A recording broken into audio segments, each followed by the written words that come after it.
शांति। आज हम शांति के विषय पर बात करेंगे कि कैसे हम किसी भी सिचुएशन में रहकर अपने आप को शांत रखकर किसी भी सिचुएशन का हल निकाल सकते हैं। सिचुएशन चाहे कितनी भी बड़ी क्यों ना हो, अगर हम शांत हैं तो सब कुछ सरलता से हल हो सकता है। आइए आज की कहानी शुरू करते हैं। एक बार किसी राज्य का एक राजा था। उसे पेंटिंग्स बनाना और देखना बहुत अच्छा लगता था। उसको पेंटिंग्स से बहुत प्यार था।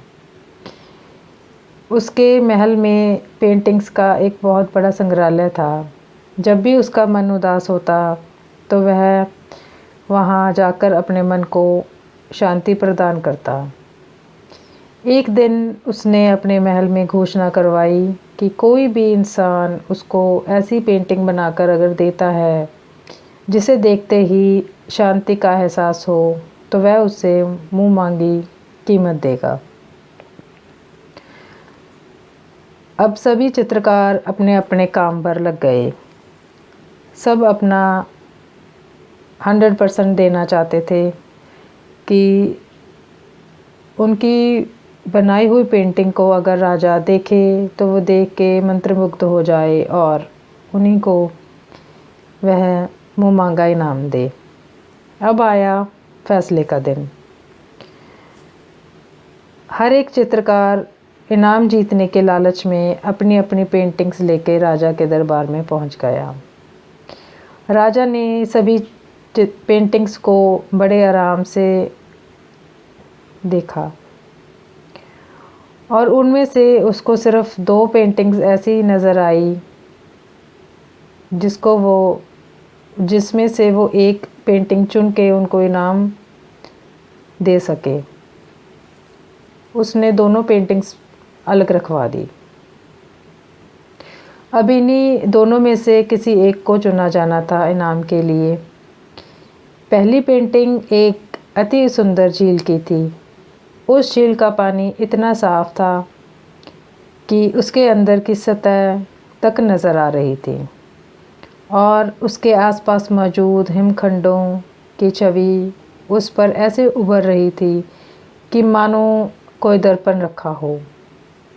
ऊपर की ओर नीला आसमान था जिसमें रुई के गोले के समान सफ़ेद बादल तैर रहे थे।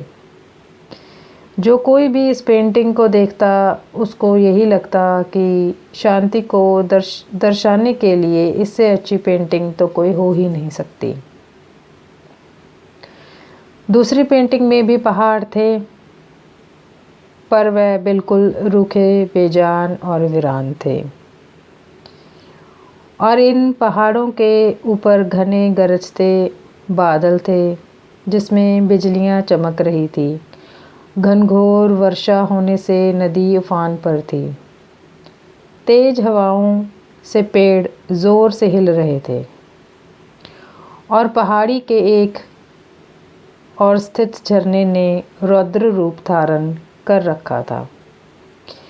जो कोई भी इस पेंटिंग को देखता वह यही सोचता कि भला इसका शांति से क्या लेना देना, इसमें तो बस अशांति ही अशांति है। सभी हैरान थे कि राजा ने इस पेंटिंग को क्यों चुना। सभी अस्वस्थ थे कि पहली पेंटिंग बनाने वाले चित्रकार को ही इनाम मिलेगा। तभी राजा ने अपने सिंहासन से उठकर ऐलान किया कि दूसरी पेंटिंग बनाने वाले चित्रकार को मुँह मांगा इनाम देना चाहिए। हर कोई आश्चर्य में था। पहले चित्रकार से रहा नहीं गया। वह बोला, लेकिन महाराज, इस पेंटिंग में ऐसा क्या है जो आपने उसे इनाम देने का फैसला कर लिया, जबकि हर कोई यहाँ दरबार में मौजूद मेरी पेंटिंग को सर्वश्रेष्ठ मान रहा है। आओ मेरे साथ। राजा ने चित्रकार को अपने साथ चलने के लिए कहा। दूसरी पेंटिंग के समक्ष पहुंचकर राजा बोले, झरने के बाईं ओर हवा से एक तरफ झुके इस वृक्ष को ज़रा गौर से देखो। देखो इसकी डाली पर बने इस घोंसले को देखो। देखो कैसे एक चिड़िया इतनी कोमलता से अपने शांत भाव व प्रेम से अपने बच्चों को भोजन करवा रही है। फिर राजा ने वहाँ उपस्थित सभी लोगों को समझाया कि शांत का मतलब यह नहीं है कि आप ऐसी स्थिति में हो जहाँ कोई शोर ना हो, कोई समस्या नहीं हो, जहाँ कड़ी मेहनत नहीं हो, जहाँ आपकी परीक्षा नहीं हो रही हो। शांत होने का सही अर्थ है कि आप हर तरह की अवस्था में अशांति, अराजकता के बीच हो, फिर भी आप शांत रहें, अपने काम पर केंद्रित करते रहें, अपने लक्ष्य की ओर अग्रसर रहें।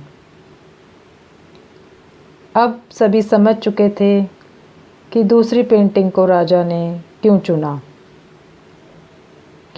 दोस्तों, हर कोई अपनी लाइफ में पीस यानी कि शांति चाहता है, पर अक्सर हम शांति को कोई बाहरी वस्तु समझ लेते हैं और उसे रिमोट लोकेशंस और एक्सटेंडेड वेकेशंस में ढूंढते हैं, जबकि शांति पूरी तरह से हमारे अंदर की चीज़ है। और फैक्ट यही है कि तमाम दुखों, दर्दों, तकलीफ़ों और दिक्कतों के बीच भी शांत रहना ही असल में शांति होती है। धन्यवाद।